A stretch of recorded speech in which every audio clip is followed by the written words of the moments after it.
Dans la deuxième partie de l'exercice 4, on vous demande de mettre en place une série de tests de ces fonctions qui vont permettre de vérifier qu'elles donnent le résultat attendu, quel que soit le cas de figure.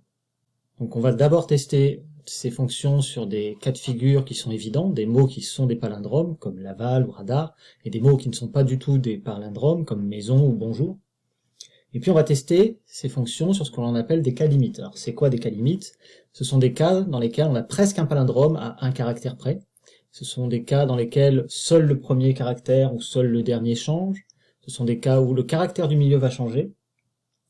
Ou ce sont des cas où on a un seul caractère au milieu, où on a un doublet de caractères au milieu, donc un seul caractère comme dans radar, le D est unique au milieu, alors que dans le cas de serre au pluriel, on a deux R. Ce sont des cas limites. Alors pourquoi tester ces cas limites? Tout simplement parce que si on a mal paramétré nos boucles dans nos fonctions, il se peut que l'on rate soit le premier caractère, soit le dernier de la boucle, donc soit le dernier du mot, soit celui du milieu, dans le cas de la deuxième fonction par exemple.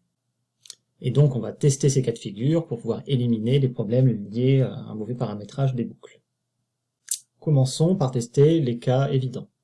Donc j'exécute mon code pour que mes fonctions soient définies. Ensuite je vais tester la première fonction et palindrome sur le mot radar par exemple. Ça me répond vrai, donc c'est bien. Je vais tester le même mot sur la deuxième fonction.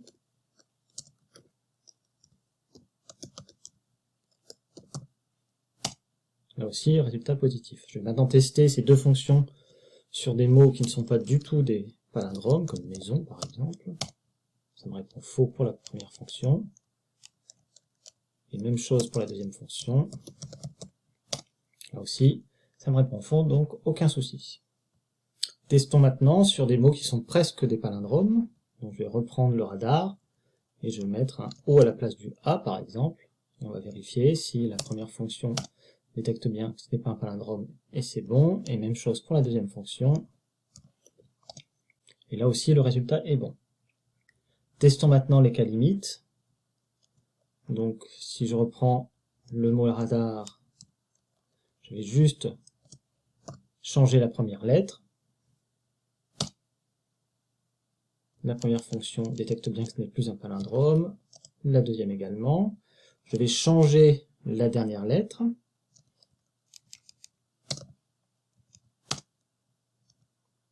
Donc c'est bon pour la deuxième fonction et c'est bon également pour la première. Enfin, je vais tester avec le mot serre qui a une double consonne au milieu.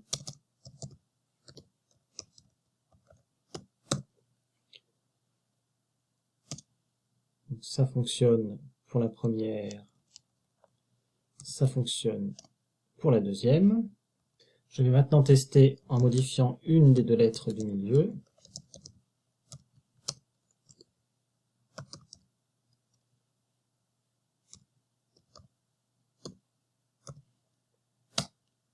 Et c'est bien détecté comme n'étant plus un palindrome par la première fonction.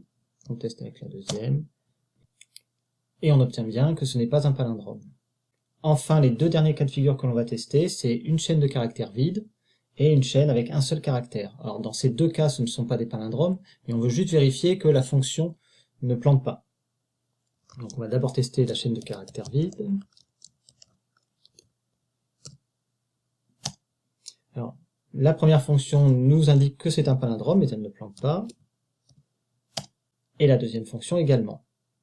Alors c'est normal, puisque dans la première fonction, on inverse le mot et on le compare pour vérifier si c'est un palindrome. Quand on inverse une chaîne de caractères vide, on obtient une chaîne de caractères vide, donc la fonction nous dit bien que c'est un palindrome. Pour la deuxième fonction cette fois-ci, comme la chaîne de caractères est vide, la boucle for n'est jamais exécutée, on passera donc directement à la ligne 24 de la fonction et on fera un return true en disant que c'est un palindrome.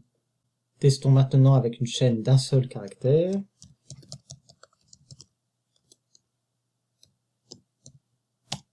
La première fonction ne plante pas et m'indique que c'est un palindrome. Et même chose pour la deuxième fonction. Là aussi c'est normal, quand on inverse une chaîne de caractères d'un seul caractère, on obtient le même caractère et donc la fonction va nous retourner que c'est un palindrome.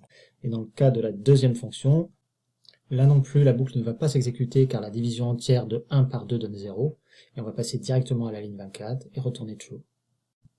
On a maintenant testé suffisamment de cas de figure différents pour estimer que notre fonction donne bien le résultat attendu, quel que soit le cas de figure.